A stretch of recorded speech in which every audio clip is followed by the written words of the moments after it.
இந்த வீடியோவில் இன்றைக்கி நான் முருங்கீரை அடை தோசை எப்படி பண்ண போகிறேன்னு பார்க்கலாம். வாங்க வீடியோக்குள்ளே போகலாம். இதுக்கு ஃபஸ்ட்டு நான் அரை கப் இட்லி அரிசி எடுத்திருக்கேன். அடுத்து அரை கப் கடலைப்பருப்பு எடுத்திருக்கேன். அடுத்து ஒரு அரை கப் துவரம்பருப்பு எடுத்திருக்கேன். அடுத்து 1/4 கப்பு பாசிப்பருப்பு எடுத்திருக்கேன். அடுத்து 1/4 கப்புக்கும் கொஞ்சம் கம்மியாக உளுந்து எடுத்திருக்கேன். இதை போய் நான் 3 டைம்ஸ் வாஷ் பண்ணிட்டு எடுத்துகிட்டு காட்டுறேன்.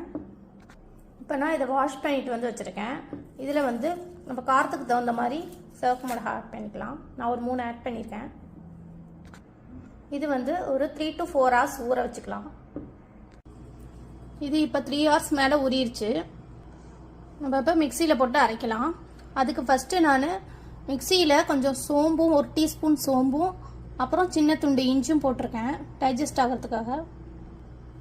இதோட மிளகா ஆட் பண்ணிவிட்டு ஒரு ஓட்டி எடுத்துகிட்டு வந்துடுறேன். அப்புறம் நம்ம பருப்பு போட்டு அரைச்சிக்கலாம். மாவு இப்போ அரைச்சி எடுத்துகிட்டு வந்துட்டேன். இதில் உப்பு, கொஞ்சம் மஞ்சத்தூள், பெருங்காயம் போட்டு மிக்ஸ் பண்ணலாம்.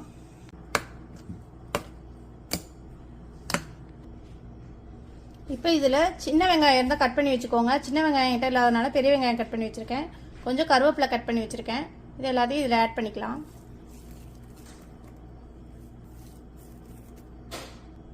இப்போ இதில் முருங்கீரை கொஞ்சம் ஆட் பண்ணிக்கலாம். இது துளுராக இருக்க வாசி நான் அப்படியே ஆட் பண்ணிக்கிட்டேன். நீங்கள் கொஞ்சம் மொத்தமாக இருந்துச்சுன்னா கொஞ்சம் வணக்கிட்டு கொஞ்சம் ஆட் பண்ணிக்கோங்க. இதில் இந்த மாவு இப்போ நல்லா மிக்ஸ் பண்ணியாச்சு.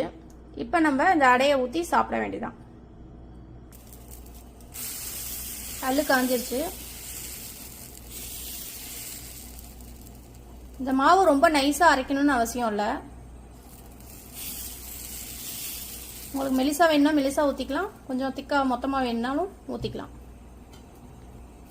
இதில் லைட்டாக ஆயில் ஆட் பண்ணிக்கிறேன்.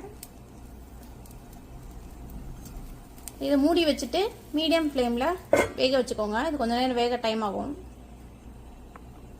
இப்போ இது ஒரு சைடு வெந்துருச்சு. நம்ம இன்னொரு சைடு திருப்பி போட்டுக்கலாம்.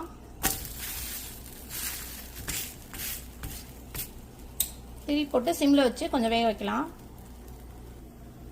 இந்த மாவில் நீங்கள் வேணும்னா தேங்காய் கூட கொஞ்சம் ஆட் பண்ணிக்கலாம், நல்லாயிருக்கும். அது ஹெல்த்தியான முருங்கீரை அடை தோசை ரெடி ஆயிடுச்சுங்க. இதுக்கு நான் தேங்காய் சட்னி, நாட்டு சர்க்கரை வச்சுருக்கேன்.